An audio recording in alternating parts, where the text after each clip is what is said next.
émission Regard croisé. Sommes-nous en train de nous diriger ou même d'assister à une rupture diplomatique entre le Mali et l'Algérie? C'est la question que nous allons tenter d'y répondre ce soir. Pour donner une réponse à cette question, nos invités, ils sont quatre. Le premier, M. Cheikh Oumar Soumano, il est coordinateur du Baromètre et président de l'organisation des jeunes patrons du Mali. C'est lui-même qui a arboré une cravate. Soumano, merci d'être là. Bonsoir Barou, merci pour l'invitation. Bonsoir à mes collaborateurs, bonsoir aux téléspectateurs de Renouveau TV du Mali et de la diaspora. En face de lui, Dr Mohamed Kassoum Djire, il est président du mouvement politique Les Sentinelles du Mali. Dr Djire, merci d'être là. Merci Barou. En tout blanc ce soir. Je veux la paix. Troisième invité, professeur Abdul Karim Djamitine. Il est professeur à l'université de Bamako. Professeur, merci d'être là. Bonsoir et merci à vous. Et également bonsoir aux chers téléspectateurs et également aux co-débatteurs. Merci. Massiré Diop, journaliste, il est le quatrième invité. Monsieur Diop, merci d'être des nôtres. Merci beaucoup Barou. Bonsoir à tous et bonsoir également à tous vos chers téléspectateurs. Avant donc d'ouvrir les débats sur cette crise que nous sommes en train d'assister entre le Mali et l'Algérie, nous venons d'apprendre que pour des faits d'atteinte au crédit de l'État et des propos mensongers tendant à troubler l'ordre public, le prêcheur Chouala Bayaya Aïdra a été interpellé cette semaine et mis sous mandat de dépôt par le pôle spécialisé dans la lutte contre la cybercriminalité. Et depuis, des tractations vont bon train entre le Haut Conseil islamique et la justice malienne. Objectif, obtenir la libération du prêcheur Soumano. Que vous inspire cette interpellation du prêcheur Chouala Bayaya Haïdara? Merci bien Barou. D'abord, je veux lui souhaiter le meilleur, Oui. parce que c'est une période difficile pour lui, surtout être placé en mandat de dépôt. Mais il faudrait noter qu'au Mali, c'est vrai, les gens se sont battus pour avoir la liberté d'expression qui contient à la fois la liberté d'opinion, la liberté de presse, la liberté d'association. Mais il faut noter que cette liberté s'exerce aussi dans le cadre du respect de la loi. Et vous l'avez indiqué dans votre introduction, il y a eu une transgression, semble-t-il, des règles préétablies, notamment l'atteinte au crédit de l'État, mais aussi prolifération de propos tendant à troubler l'ordre public. Et donc face à cela, ça veut dire que déjà il y a une responsabilité pénale qui est recherchée. Et évidemment, même s'il y a placement sous mandat de dépôt, il faut quand même rappeler également les garanties de la procédure au Mali. Ça, c'est clair. Il s'agit de la présomption d'innocence, parce que déjà, c'est une prévention préventive, une détention préventive, et le procès normalement se tiendra le 12 mars, d'après les informations qu'on a. Oui. Les tractations qui sont en cours, vous savez, le Mali, c'est aussi la beauté de notre pays. On s'écoute. Et je pense que cette tractation, ça a toujours été salutaire, parce qu'à un moment donné, même en matière de droit, même si tous les éléments sont là pour pouvoir condamner quelqu'un, du point de vue de notre principe juridique qu'on appelle l'inopportunité de poursuite, les juges peuvent décider véritablement de mettre un dossier en classement sans suite. Mais ce qui est sûr, moi je voudrais quand même qu'il y ait une sortie heureuse et que très rapidement, en tout cas, on puisse s'entendre et puis voilà, qu'on sorte de ce dossier très rapidement. Docteur Djire Chouala Bayaya, le prêcheur et leader religieux désormais sous mandat de dépôt, votre analyse? Bon, moi je pense que nous sommes à une période très difficile de notre pays. Donc il est important que chacun choisisse bien la parole. Parce que la parole, ça peut détruire, ça peut construire. Ça peut nuire, ça peut encourager, ça peut décourager. Donc on doit choisir la parole au moment. Maintenant, vu les faits, comme l'affaire est déjà en justice, je me réserve le droit de vraiment discuter sur ça, mais ce que je souhaite, que vraiment ça finisse en beauté et que nous soyons ensemble parce que les Maliens ont besoin de cohésion sociale. Professeur, votre regard sur cette actualité? Bon, moi, je suis un peu perdu parce que quand on regarde un peu, d'abord nous sommes dans la transition, ça voudrait dire que nous devons tout refaire. Parce que si nous sommes arrivés à cette situation aujourd'hui au Mali, il y a la justice, l'injustice a une grande part de responsabilité dans cette affaire-là.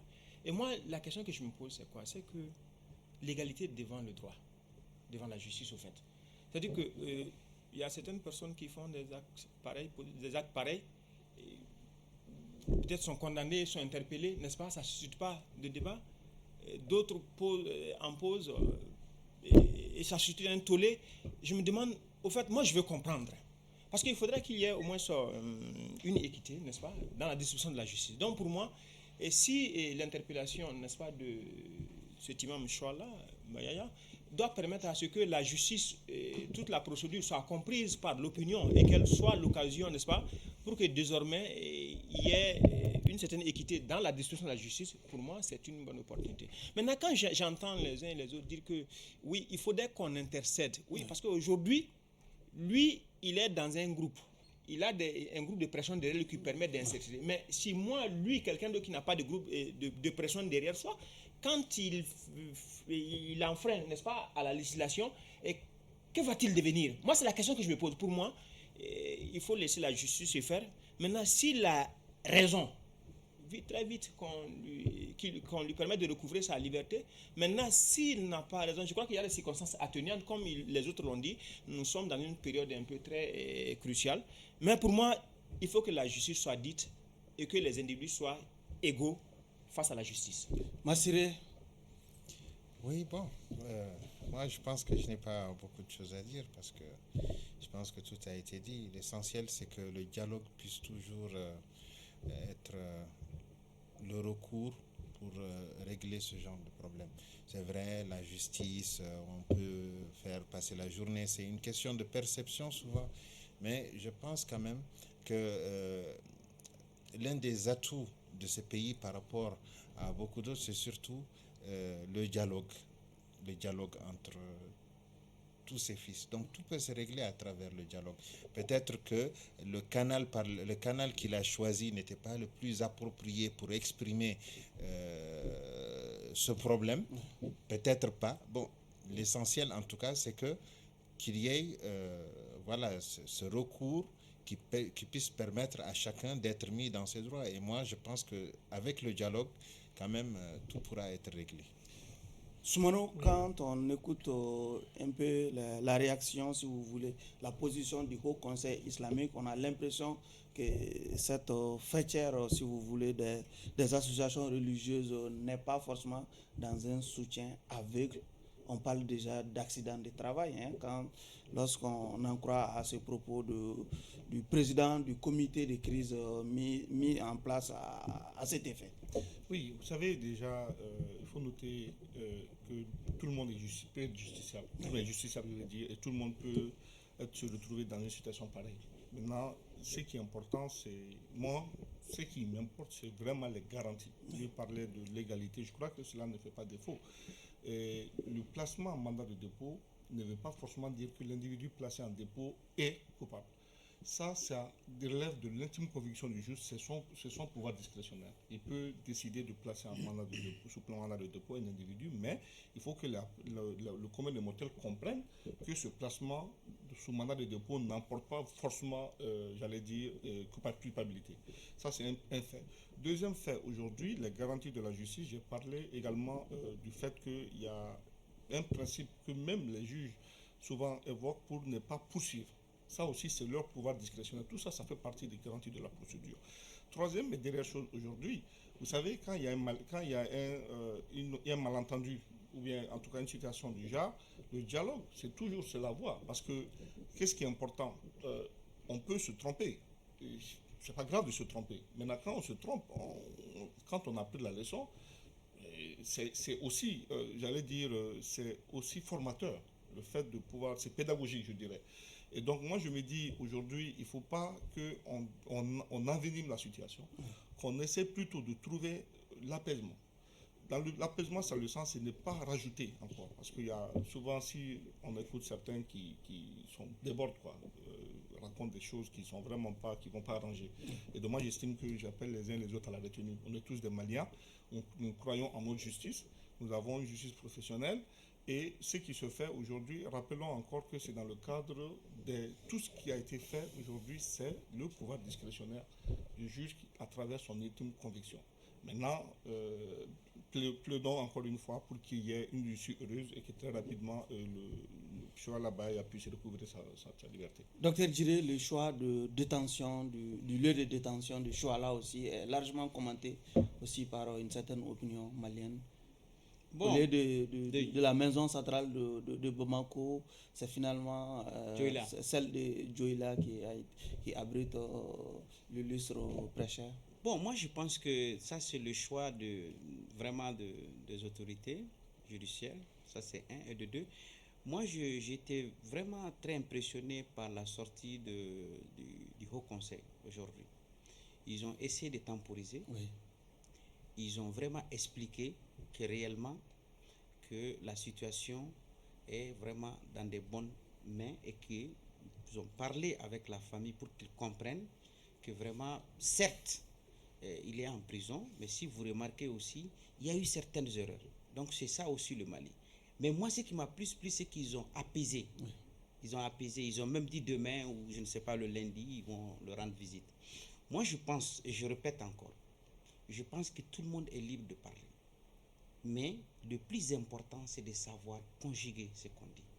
Parce que je répète encore que la parole peut détruire comme ça peut construire.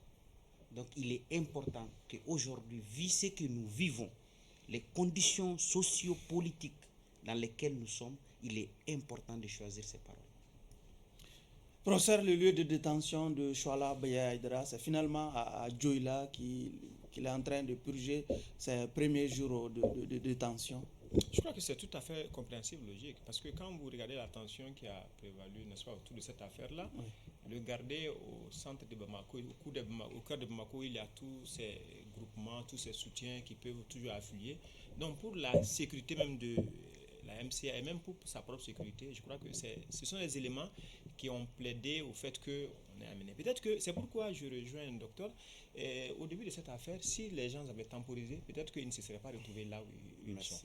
Parce que la justice est une institution théoriquement qui est indépendante. Donc si elle est indépendante, si une affaire lui est confiée, n'est-ce pas, on doit croire, n'est-ce pas, voilà, à sa sincérité et attendre, voir au cas où il y a des erreurs. C'est pourquoi moi je dis encore, je reviens là-dessus, je souhaite que cette occasion soit l'opportunité, n'est-ce pas, pour que tous nous comprenions, n'est-ce pas, les procédures judiciaires.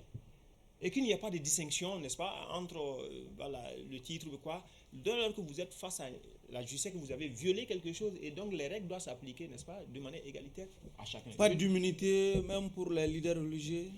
Bon, moi, de mon point de vue, il ne doit pas avoir d'immunité pour un individu. Un individu est un individu. S'il vous plaît, moi, je vais vous poser une question.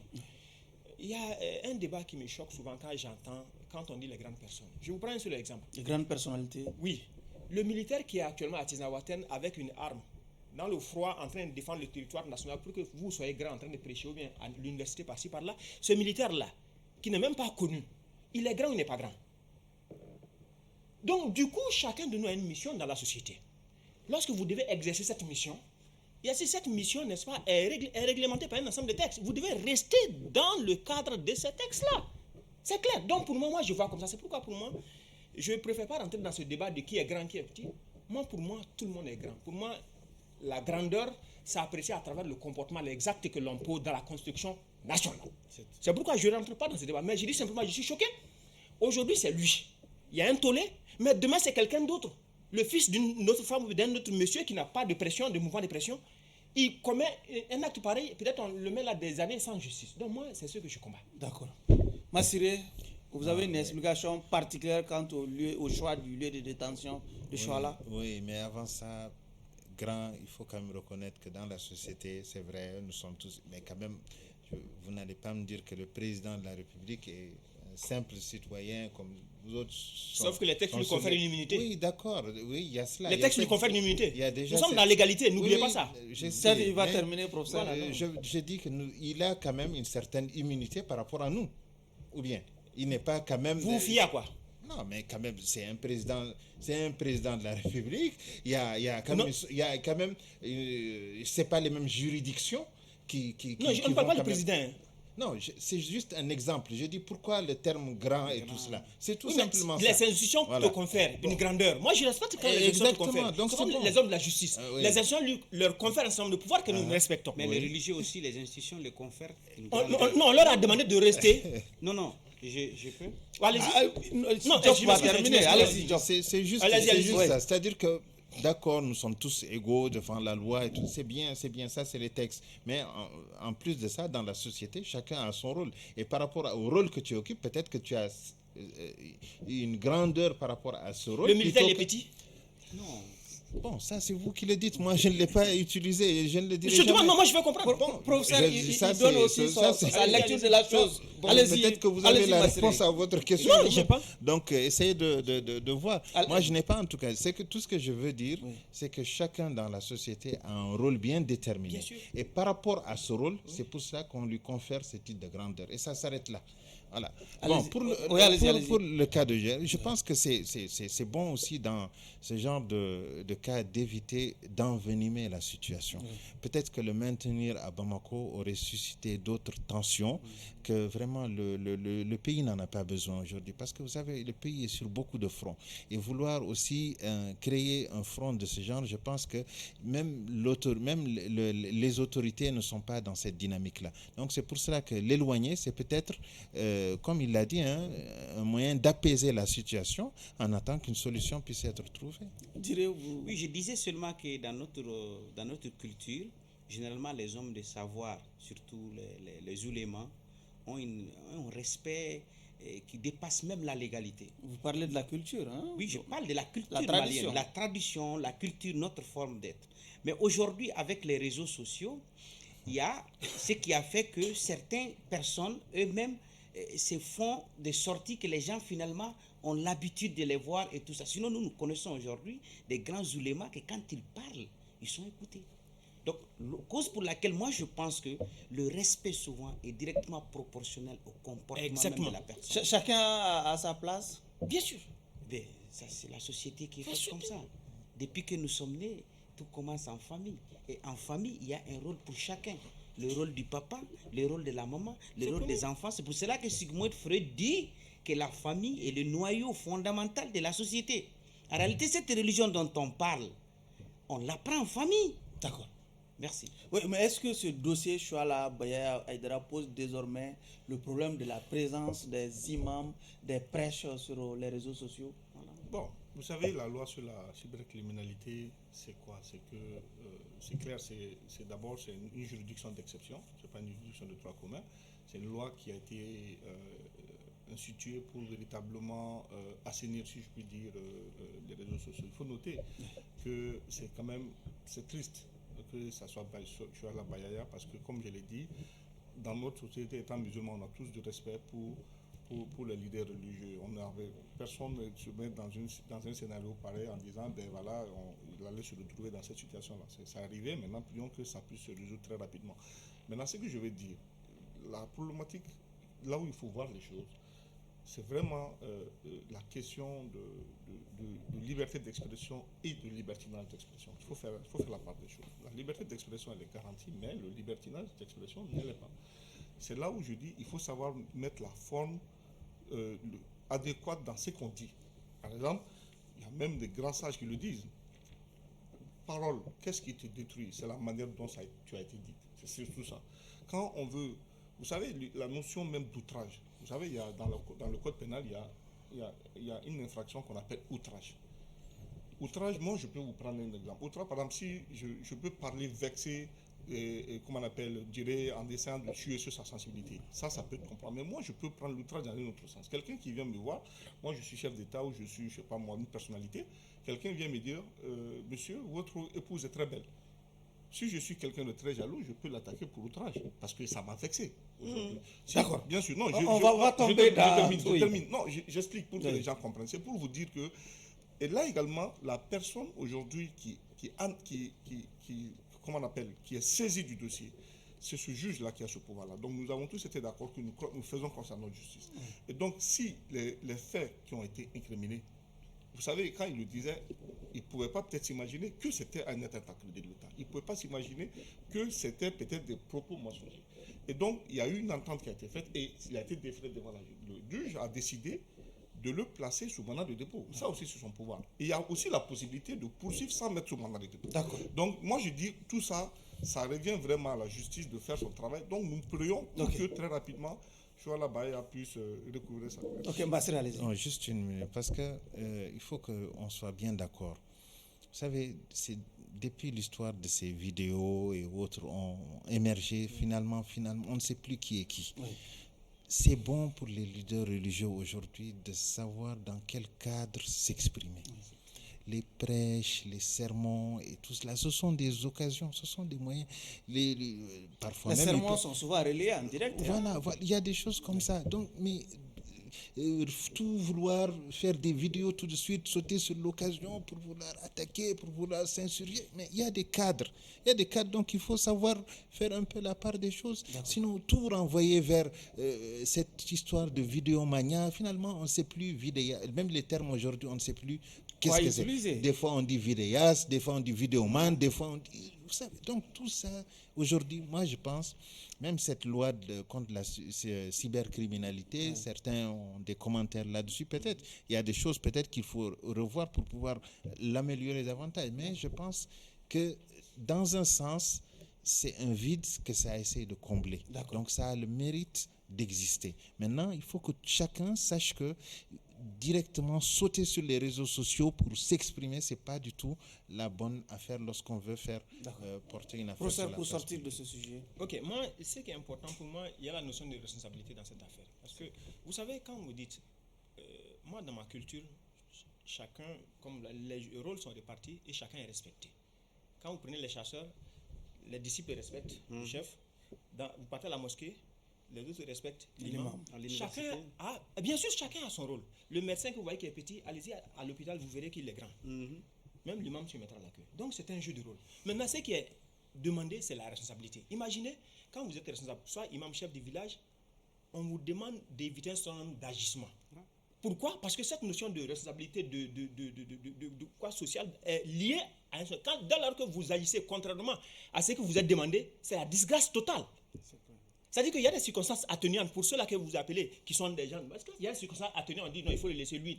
Mais quand vous êtes imam, ou bien chef de village, ou bien quand vous faites, il n'y a pas de circonstances atténuantes. Donc ce qui fait qu'aujourd'hui, je tombe dans ce que vous dites, avec ces vidéomans, je ne sais pas comment vous appelez ça, cyber quoi, je ne sais pas comment vous appelez ça. Aujourd'hui, ceux-là même qui devraient encadrer, être sages pour donner des orientations, c'est aujourd'hui qui sont des spécialistes de buzz. Donc ça ne marche pas. Donc encore, il faut que nos différents responsables, ils sont tous des grands. Pour moi, ils sont tous des grands, chacun en fonction de leur rôle social, ils sont tous des grands. Mais qu'ils essaient de voir comment mieux articuler ça. D'accord, allez-y. Oui, je voulais, juste pour sortir, moi c'est un conseil. Si vous êtes interpellé, allez-y directement, sans pourtant former. Parce que ce qui a aggravé la situation, c'est qu'au moment où même il est interpellé, il fait une vidéo pour alerter. Oui, mais quand on est interpellé, on n'a pas le droit de faire une vidéo aussi. Non, c'est pas normal. Regarde, c'est pas normal. On est une personne libre. Non, vous me comprenez. Oui, allez-y. Tout ça, ce sont les conséquences des réseaux sociaux. Et lorsque tu utilises les réseaux sociaux, lorsque tu ne comprends pas les conséquences et les lois de la cybercriminalité, ça peut te nuire. Sinon, moi, je suis sûr et certain qu'il devrait être écouté. Et s'il est écouté, vu sa personnalité, vu tout ce qu'il a fait, tout ce qu'il est, je suis sûr et certain que cette personne aurait dû rentrer chez lui. Mais ce qui a aggravé, une foule barrée humaine. Donc, ce qui s'est passé avec Rasta ne devrait plus se passer. C'est quand même votre commentaire, hein? C'est pas le juge interpellateur qui fait une telle déclaration. Autre actualité, depuis donc cette fin de semaine, le ton monte entre l'Algérie et le Mali après donc la convocation des ambassadeurs respectifs. Les deux pays viennent de franchir le Rubicon en appelant chacun pour ce qui le concerne leur ambassadeur pour consultation. Monsieur Soumano, oui, vous qui êtes doctorant en relations internationales, quelle lecture faites-vous déjà de cette actualité qui préoccupe les Maliens et les Algériens déjà? Déjà, il y a un malaise, il y a un profond malaise, et ce qu'il y a, c'est ce qu'on appelle les mesures de rétorsion. Est-ce qu'on peut revenir déjà sur le point de départ de cette crise? Oui, parce qu'il y a eu un fait insolite. Oui. Il y a l'immeuble DICO avec les CSP qui se sont retrouvés face au président de l'Algérie, et les autorités, nos autorités ont estimé qu'elles n'ont pas été saisies, n'ont pas été informées, ne serait-ce que par courtoisie de l'objet de la rencontre, pour qu'au moins elles sachent de quoi ça retournait. Et face à cela, il y a eu un acte de protestation. Donc évidemment, en matière diplomatique, quand on n'est pas d'accord face à un agissement d'un État voisin, fût-il ami, il y a des manières de montrer son mécontentement. C'est là où... Première étape, convocation des ambassadeurs. Convocation pour faire part de son mécontentement. Oui. Et donc, il y a eu cette mesure de rétorsion, parce que c'est des mesures inamicales, mais illégales. Et de l'autre côté également, l'ambassadeur du Mali aussi avait été convoqué par le ministre des Affaires étrangères. Et sauf qu'après ça, il y a eu le rappel de l'ambassadeur de l'Algérie au Mali à Alger pour consultation et avec effet immédiat. Ce qui a fait que réciprocité, le Mali a fait de pareil. Et donc cela pose déjà un refroidissement entre deux voisins. Nous partageons quand même 1300 km de frontières. L'Algérie a été associée pratiquement à toutes les grandes résolutions de la crise du nord du Mali. Donc ça ne peut pas paraître quelque chose d'inaperçu. Donc très rapidement, il faut que le dialogue reprenne, parce que j'estime que c'est quand même un malaise, comme une fois, et que le dialogue prenne le dessus. Donc moi, vous savez, je suis dans ma posture de diplomate, je ne suis pas un belliqueux, encore moins un battant-guerre. Donc je prône toujours le dialogue, je prône qu'il y ait l'attente et qu'on aille très rapidement, s'il y a des incompréhensions, que les autorités se rapprochent et puis essayent d'aplanir cela. Docteur Djiré, est-ce que je devrais titrer l'intitulé de cette thématique, l'imam Mahmoud Dicko, le CSP, au cœur de cette brouille diplomatique entre l'Algérie et le Mali? Bon, ça peut être, parce que c'est un effet causal. Et ça peut bien coller à cette situation. Ça peut l'être, parce que moi je pense que c'est une provocation. Parce que deux frères, deux républiques sœurs, qui partagent une histoire, qui partagent une fraternité, qui ont une confiance mutuelle, réaffirmée par la venue du ministre des Affaires étrangères ici l'année dernière, qui parla que même dans les écoles algériennes, on parle de l'histoire du Mali et de la reconnaissance de ce grand peuple du Mali. D'abord, dans l'histoire, il faut reconnaître que le Mali était la base arrière pour l'indépendance de l'Algérie. 1963, juste après l'indépendance, le Mali a encore été médiateur dans la crise algéro-marocaine, la guerre des sabres, qui s'est résolue le 28 et le 29 octobre 1963 ici à Bamako, sur le joug de Modibo Keïta et Haïlé Sélassié. Donc tout ça là, ça fait que le Mali a toujours déposé une confiance sur l'Algérie. Bien vrai que pour tous les experts géopolitiques, les experts qui analysent la situation du Sahel, il s'est posé une question. Pourquoi l'Algérie n'arrive pas à résoudre ce problème entre le Mali et ses enfants? Docteur Djiré, nous gérons le temps. Est-ce que l'Algérie n'était pas dans son rôle de recevoir en tant que garant de l'accord? Non. Certains acteurs certains signataires de l'accord. C'est là que le problème, le bas blesse. Parce que, d'abord, ces mêmes personnes qui ont signé l'accord ont dit textuellement qu'ils sont sortis de l'accord. Et en s'en prenant à l'armée malienne qui avait une résolution 2690 des Nations Unies qui l'autorisait à prendre les emprises. Première violation. Le ministre de la Réconciliation a envoyé une lettre à l'Algérie, à la médiation internationale, pour les expliquer tous les manquements. Au nombre de 14, il n'y a pas eu de réponse. Les mêmes belligérants ont attaqué les symboles même de la République du Mali, du bateau. Ils l'ont écrasé où il y a eu des milliers d'enfants qui sont morts. La médiation internationale. Sauf que ça n'a pas été revendiqué. Le Mali, ça a été revendiqué, ça a été filmé et ça a été projeté sur les réseaux. On ne rentre pas dans ça, on sait qui a fait et qui a réclamé. Non, je parle de la Ça gouverne de nos téléspectateurs. Ça a été L'attaque revendiqué. du bateau n'a pas Ça a été été officiellement revendiqué par le CSP. Non, il peut Docteur pas. Duré, c'est constant. Oui, Allez-y. non, je dis, c'est un fait qui est là. Oui. C'est un Malien qui se filme et qui voit la roquette en train de tirer les bateaux. Il lui-même, il se filme, il parle. Donc, on n'a pas besoin de preuves. Ça, c'est un. De deux, et quand l'Algérie a initié ça, il a initié ça pour qui? C'est pour le Mali. Ce que le Mali a demandé, c'est tout ça. Justement, informez-moi pour que je puisse participer. Comment vous pensez coiffer quelqu'un à l'absence de cette personne? Voilà pourquoi le Mali a protesté et avec raison. Donc pour cela, Barou, moi je pense que là où nous sommes arrivés aujourd'hui, en diplomatie aussi, il y a ce qu'on appelle le respect mutuel. Et surtout entre diplomatie malienne et algérienne. Je pense que ça a été une faute grave et qu'il faut l'assumer. L'Algérie a provoqué les Mali. Maintenant, on va vous retourner la parole. Oui, on va vous retourner la parole. La question que je me pose, oui, j'arrive. Pourquoi Docteur cette provocation? Vous n'allez pas monopoliser la parole. Professeur, déjà, nous sommes en phase des rappels des faits et commentaires. Oui.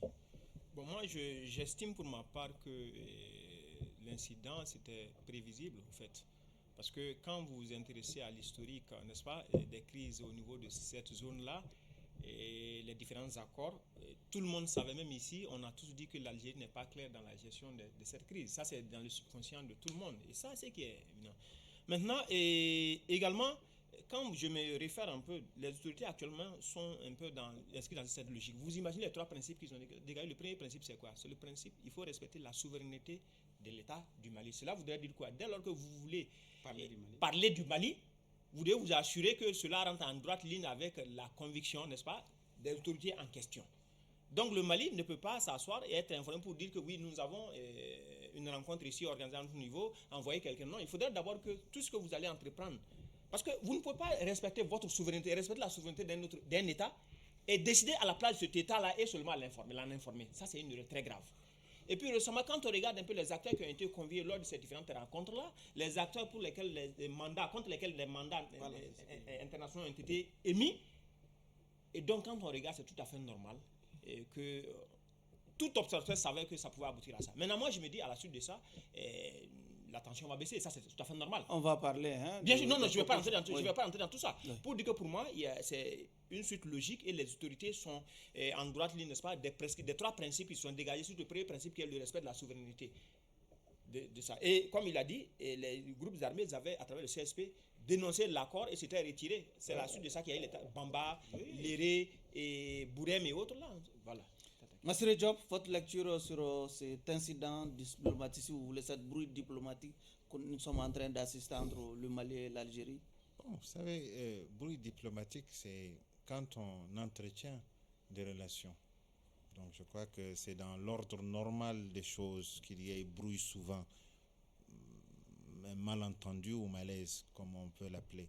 Mais ce que je constate, c'est qu'il y a manque de communication. C'est peut-être ce qui a entraîné cette situation-là. Et moi, je me rappelle qu'il n'y a pas quelques mois où on avait tenu à Tamanrasset une réunion du CEMOC qui a vu la participation du chef d'état-major des armées du Mali. Donc ça veut dire que les relations, il y a une dynamique dans ces relations. Et à chaque fois qu'il y a dynamique, quelquefois, il peut y avoir des écueils, mais ce ne sont pas des choses qui peuvent être infranchissables. Moi, je ne veux pas rentrer dans certains détails qui veulent que, non, il faut que les relations soient ceci entre l'Algérie et le Mali. Non, moi, je pense que de toutes les façons, un voisin, on ne le choisit pas. On vit avec lui. Quels que soient ses défauts, on vit avec lui. Maintenant, il faut voir les points positifs sur lesquels nous pouvons, par exemple, nous entendre. On sait que cette partie-là, c'est-à-dire le nord du Mali et le sud algérien, c'est pareil. Vous avez des populations qui sont similaires de part et d'autre.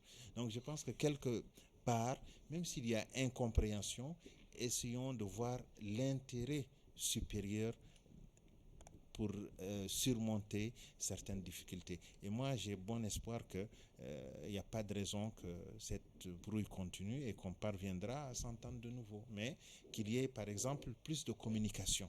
C'est là, je pense, que la diplomatie a quelque peu manqué de vigueur. Aujourd'hui, quand on parle de diplomatie, c'est surtout dans les coulisses. On aimerait voir beaucoup plus la diplomatie agir, et ce qu'on voit comme partie visible de l'iceberg, ça c'est quand vraiment tout est réglé. Et comment on le conçoit, c'est parce qu'en bas, en amont, il y a une diplomatie qui a fait son travail comme il se doit. C'est juste une incompréhension, et ça va se résoudre de toutes les façons, parce que c'est-à-dire nos relations dépassent les accords, les ententes, et ça va au-delà de tout cela. Donc on est condamné à vivre ensemble. Quand Massiré dit que ça va se résoudre de toutes les façons, déjà, comment ça va se résoudre? Non, déjà à ce stade, moi je suppose qu'il y aura un dialogue. Les autorités vont se rapprocher pour discuter. Vous savez, on pouvait aller... Sauf qu'on a l'impression qu'il y a une réponse souvent du berger à la bergère. Nous convoquons l'ambassadeur d'Algérie, convoqué au Mali, idem en Algérie. Rappel des ambassadeurs, aujourd'hui nous voyons le ministre des Affaires étrangères du Mali s'afficher avec son homologue du Maroc. Oui. Déjà, est-ce que cela augure mais un retour à la normale? Non, en fait, en tous les cas, le Mali a toujours eu, même avant ça, le Mali a toujours eu de bons rapports, aussi bien avec l'Algérie qu'avec le Maroc. Ça, il faut pas... Sauf qu'on a l'impression qu'il y a un jeu de communication derrière cette image qu'on a tous aperçue. Non, pour le moment, c'est que on s'en tient un peu au communiqué qui a suscité ce rappel réciproque de part et d'autre. Mais ce que je vais dire, vous savez, le Mali pouvait ne pas passer par ça. On a vu d'autres cas où directement l'ambassadeur a été convoqué avec déclaration persona non grata. Ça a été fait. Donc si aujourd'hui il y a la réciprocité dans le cadre de ce qu'on appelle la mesure de rétorsion, pour moi c'est pour déjà alerter. Alors faisons attention, il faut qu'on discute, il faut qu'on se comprenne. Ça veut dire que pour moi, l'Algérie c'est un voisin, c'est un grand voisin. Il y a des rapports, il a rappelé. D'ailleurs, il y a des rapports historiques. Mais moi, souvent, je suis choqué de voir des commentaires fous. Où il y a j'ai vu sur les réseaux, je ne sais pas si c'est vrai que l'Algérie aurait demandé à tous les... Oui, c'est une information. Oui, j'aurais vu. Et bon, ces genres de commentaires, il faut qu'on arrête. Parce que ça n'arrange pas. Parce que je me dis, à ce stade, on n'est pas arrivé à ce stade-là. Même là où on est arrivé à pratiquement une quasi-rupture de rapport diplomatique, il n'y a pas ça, il n'y a pas eu cet appel-là. Donc il faut que les populations se disent à ce stade, il faut mais est-ce que l'intervention des médiateurs est nécessaire aujourd'hui entre ces deux pays? Bon. Pour un retour à la normale? Oui, non, moi je pense que les deux pays vont se comprendre, ça c'est clair. En fait, je me dis, c'est bien même qu'on ait fait ça, qu'il y a eu des rapports, parce qu'on va consulter, on appelle rappel pour consultation, on n'a pas fermé, on n'a pas mis fin. C'est l'ordre normal des choses, comme l'a dit Massiré, ça fait partie de la diplomatie, c'est les moyens de protestation. Maintenant, à ce stade, on s'est arrêté. Et ce que moi je souhaite vivement, franchement, qu'il y ait le dialogue. Maintenant, désormais, les choses se feront dans les règles de l'art. Si l'Algérie se dit, moi j'étais de bonne foi, je voulais juste comprendre, le Mali peut dire, mais moi, ce que je vous reproche, c'est le fait que vous n'avez pas informé. C'est ça qui a été, on dit, on n'était pas au courant. Bon, là aussi, le Mali a le droit d'exprimer son incompréhension. Et tout simplement, on n'a pas rappelé du Sud, notre ambassadeur, on a convoqué celui de l'Algérie ici pour marquer sa protestation. Peut-être que l'Algérie a considéré que c'est... Comme un affront, hein, voilà, donc, de mon point de vue, et ils ont fait pareil, mais c'est après qu'eux qu'ils ont rappelé le leur pour consultation. La réciprocité suivante, le Mali a fait pareil. Mais on est à ce stade. Mais comment revenir à la normale? La normale, c'est le dialogue. Oui. Moi, je me dis, il y aura le dialogue. Qui pour faire ce premier pas, Soumado? Ça, je ne pourrais le dire, mais c'est que moi, je peux vous dire une chose, c'est qu'il y aura beaucoup de choses qui vont se faire en coulisses. Ça, c'est clair. Parce que la diplomatie, c'est vraiment, voilà, les choses se feront en coulisses. Nous, on n'est pas dans les secrets de Dieu, nous, on commande, mais ce que je sais, il y aura des choses en coulisses. Voilà. Docteur Djiré, comment éviter le pire? C'est l'inquiétude générale. Moi, je pense qu'éviter le pire, vraiment, personne ne souhaite l'incidence diplomatique entre l'Algérie et le Mali, connaissant très bien nos frontières, voilà, connaissant l'Algérie, connaissant le Mali. Mais il faut que souvent que l'Algérie comprenne qu'il ne peut pas continuer à jouer ce rôle de gendarme. Regarde, quand tu analyses, même le Malien qui ne comprend pas, il te pose des questions. Vu l'Algérie, connaissant la puissance militaire de l'Algérie, normalement aujourd'hui 30 ans de rébellion au Mali, franchement ça ne devrait pas être. Ça c'est première lecture. Alors nous avons le droit de se poser la question, et réellement, est-ce que l'Algérie veut la stabilité du Mali? Mais pour cela il faut chercher loin, parce qu'il faut poser aujourd'hui les problèmes. Parce que depuis 1991, regardez, je vous donne l'exemple en 1963, la première rébellion qui a éclaté au Mali.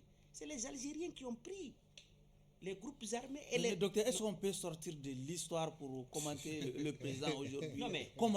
Quels sont les voies et moyens à utiliser pour éviter le pire? Je suis en train de te dire... Oui.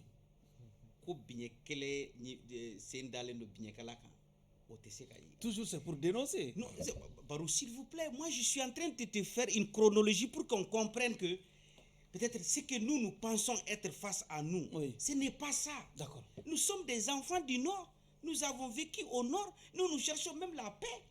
Mais si cette paix ne vient jamais, celui que tu penses que c'est ton frère... C'est la faute à l'Algérie? Non, écoutez bien. Oui. C'est lui que tu penses que c'est ton frère. Vous êtes dans la même famille. Durant des années, tu t'es mis en bas pour qu'il comprenne. Mais chaque fois qu'il a l'opportunité, soit il crée de nouvelles hommes pour déstabiliser.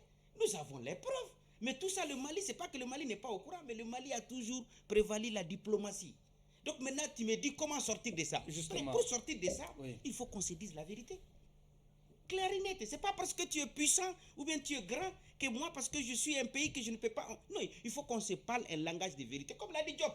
Tu convoques mon ambassadeur, je convoque ton ambassadeur. Tu renvoies mon ambassadeur, je renvoie ton ambassadeur. Ça, c'est la réciprocité. Mais en tout ça, il faut comprendre que l'Algérie, aujourd'hui, nous appelons l'attention à l'Algérie de jouer un franc jeu. L'Algérie n'a jamais joué un franc jeu. Maintenant, comment tu vas jouer avec quelqu'un? Comment avoir des solutions avec quelqu'un qui te crée des problèmes dès qu'il est? Par exemple, le Mali a déclaré que ces hommes qui sont partis vraiment sont considérés légalement comme des personnes qui ont entretenu le terrorisme et tout ça. Maintenant, toi, tu vas chercher les mêmes terroristes du Mali, tu les assois. Et tu dis que non, l'unique solution pour la sortie de la crise au Mali, c'est l'accord. Or, ces gens même ont dénoncé l'accord. Maintenant, moi, je dis, la solution doit être diplomatique. Je rejoins les autres. Nous ne devrons pas avoir de problèmes avec l'Algérie. Mais il faut que l'Algérie sache qu'à un moment donné de l'histoire aussi, il doit être clair avec le Mali. Professeur, comment trouver, quels sont ces voies et moyens à explorer pour en tout cas arriver à un retour à la normale en termes de relations entre l'Algérie et le Mali? Je suis convaincu que quel que soit le type de scénario, à l'issue, ce sera la négociation. C'est-à-dire que la diplomatie qui va l'emporter. Mais moi, je pars du principe personnellement que le monde a toujours été géré par les rapports de force. C'est clair. Et donc, l'Algérie, quand on a dit qu'on a un passé commun, à un moment donné, nous avions un intérêt commun, nous devons chasser le colonisateur, on s'est alliés. Sinon, quand vous regardez dans la sous-région, parce que ce qui est fondamental, il faut comprendre le comportement de l'Algérie. L'Algérie, c'était la puissance de la sous-région ici, l'interlocuteur quand il s'agissait d'intervenir dans la zone saharienne. Maintenant, dans le cadre de la nouvelle confédération du Mali avec l'AES, etc., donc les rapports de force sont en train de changer. Vous me mettez à la place de l'Algérie, j'agirais de la même chose. Donc l'Algérie, parce qu'actuellement, on est à la recherche d'un nouveau point d'équilibre. L'équilibre ancien était en défaveur du Mali. Le Mali voudrait changer ce ordre-là. L'Algérie refuse que ce ordre soit changé. Donc maintenant, l'Algérie va utiliser tous les moyens à sa disposition pour ramener le Mali à la table de négociation. Tous ces combats, c'est pouvoir ramener le Mali à la table de négociation pour pouvoir dégager un équilibre encore pour 10 ans, 20 ans, 30, 40 ans qui soit profitable à l'Algérie. Maintenant, comme ils l'ont dit, il y a la diplomatie de l'ombre actuellement qui est en train de s'activer. D'autres acteurs nouveaux pourraient intervenir, mais quoi qu'il en soit, quelle que soit l'issue, la diplomatie va l'emporter. Maintenant, comment ça va se manifester? Parce qu'il ne faudrait pas exclure cette dynamique actuellement dans le conflit global géopolitique, de la configuration géopolitique. C'est-à-dire qu'elle peut prendre toutes les configurations possibles. C'est pourquoi il faut s'attendre à tout. Parce que personne ne pouvait s'attendre à ce qu'entre le Mali et l'Algérie, qui est rappel des ambassadeurs, tout le monde pouvait penser à tout, sauf ça. Donc pour moi, la diplomatie va l'emporter, mais quoi qu'il en soit, c'est la recherche d'un nouvel équilibre géopolitique et géostratégique. Massiré, est-ce qu'on peut faire un lien entre cette brouille entre le Mali et l'Algérie et cette alliance naissante entre les pays de l'AES plus le Tchad avec le Maroc, par exemple? Non, non, je pense pas. Aucun lien à Pour moi, il établir. n'y a aucun lien à D'accord. établir. C'est normal qu'un pays, dans le cadre de son organisation, de la recherche, par exemple, d'une meilleure stabilité, ait une alliance avec tel ou tel. Ça ne change rien dans l'ordre normal des choses. L'Algérie est par exemple partenaire, par exemple privilégié de la Russie. Le Mali aujourd'hui, c'est un partenaire également privilégié de la Russie. Mais La Russie peut jouer un rôle non, là. non, je ne dis pas ça. Je parle de cette histoire d'équilibre et Oui. il faudrait un peu, à un moment donné, qu'on puisse remettre les choses dans leur bon ordre. Les rappels des ambassadeurs, c'est normal.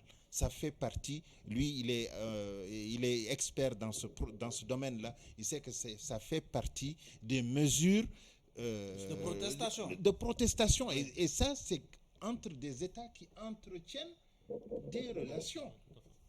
Quand on n'entretient pas des relations, là, il n'y a pas de truc. Mais là, on entretient des relations.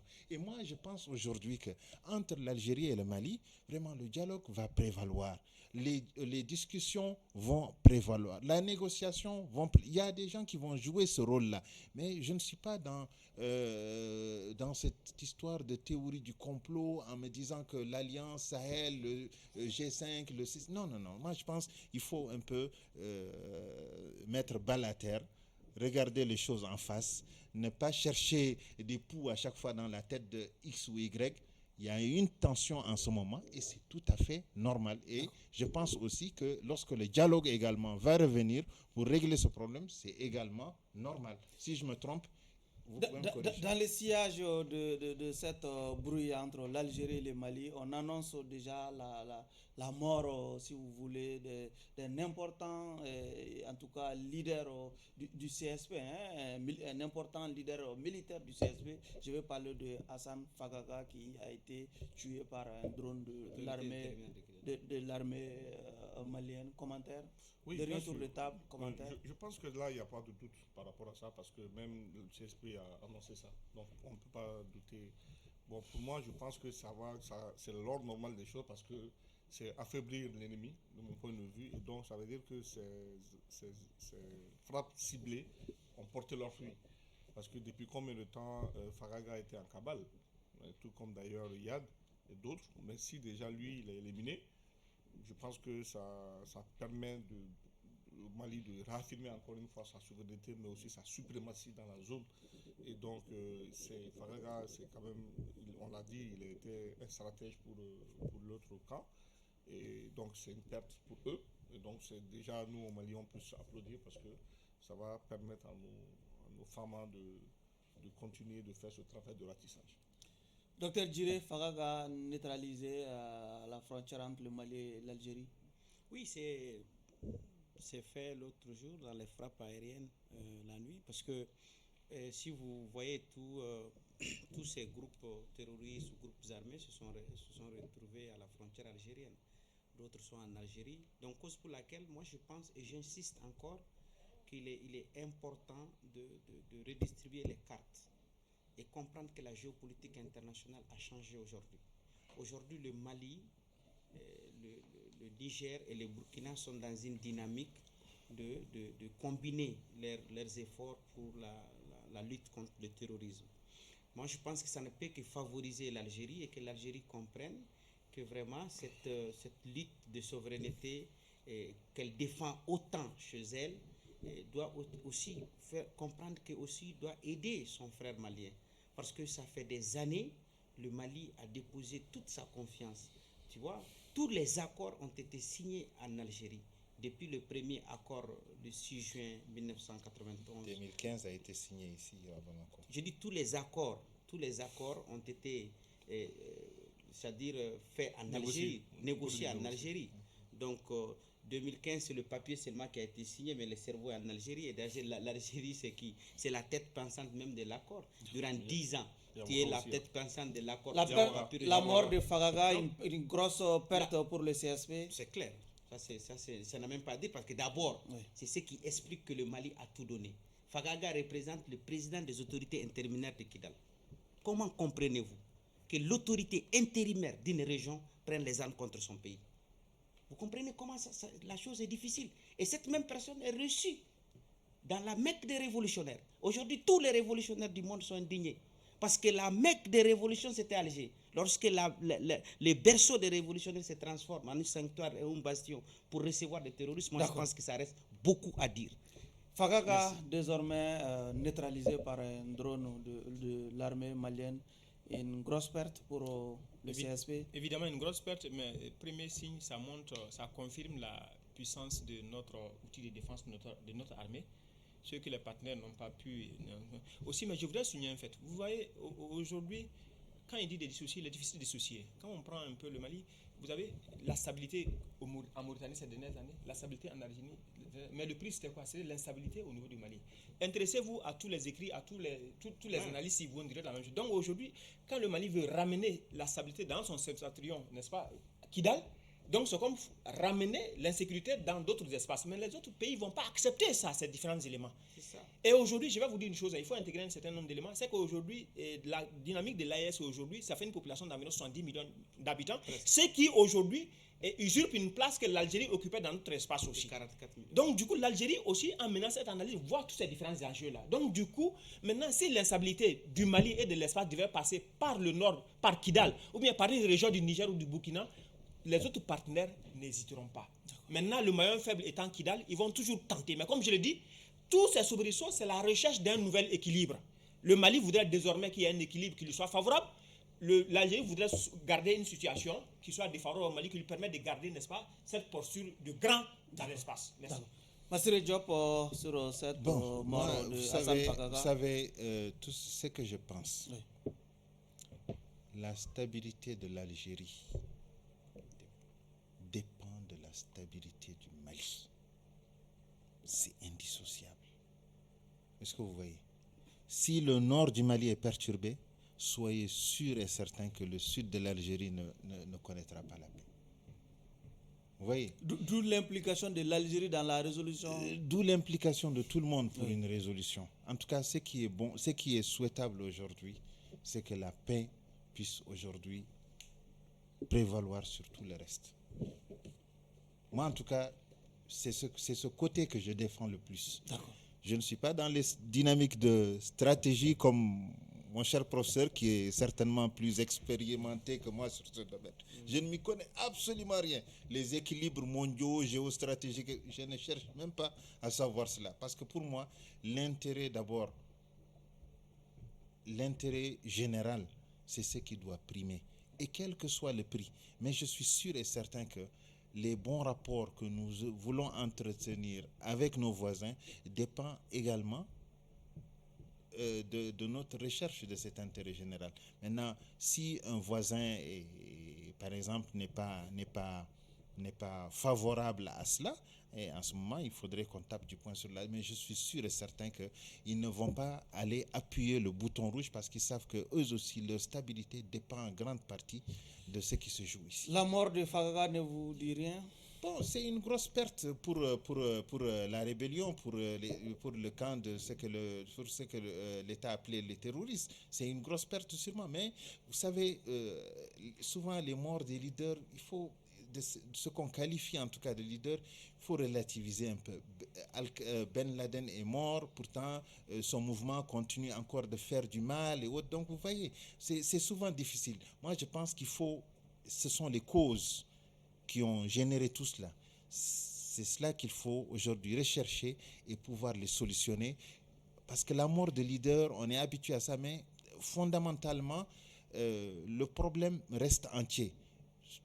Et c'est ça justement qu'il faut essayer de trouver une solution pour qu'il n'y ait plus de rébellion, qu'il n'y ait plus de terrorisme, qu'il n'y ait plus de ceci, qu'il n'y ait plus de ça. En tout cas, tout ce qui peut contribuer aujourd'hui à la déstabilisation, qu'on soit sûr d'avoir les bons remèdes pour en finir définitivement. Nous sommes malheureusement au terme de cette émission. Nos invités étaient donc Cheikh Oumar Soumano, président de l'Organisation des jeunes patrons du Mali, coordinateur du Baromètre, professeur Abdoul Karim Djamoutene, professeur à l'Université de Bamako, Massiré Diop, journaliste, docteur Mohamed Kassoum Djiré, président du mouvement politique Les Sentinelles du Mali.